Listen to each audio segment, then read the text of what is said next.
நீங்கள் வணிகங்களில் முதலீடு செய்வதை முற்றிலும் தவிர்ப்பது நன்மை பயக்கும்.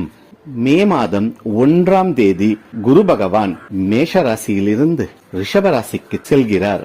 இதனால் உங்களுக்கு வரவேண்டிய பாக்கிகள் வருவதற்கான வாய்ப்புகள் உள்ளன. குரு பகவானின் பார்வை உங்கள் ராசி 3ஆம் பாவம் மற்றும் 5ஆம் பாவத்தில் விழுவதால் இதுவரை இருந்து வந்த உடல் உபாதைகள் நீங்கும். முகப்பொலிவுடன் காணப்படுவீர்கள். உடல் நலம் சீராக இருக்கும்.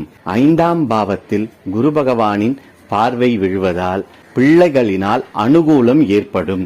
இந்த மாதம் திருப்பதி வெங்கடாஜலபதியை வணங்கி வர நன்மைகள் பயக்கும். மேலும் வியாழக்கிழமை தோறும் தட்சிணாமூர்த்தி மற்றும் குருமார்களை வணங்கி வர வாழ்க்கையில் ஏற்றம் ஏற்படும்.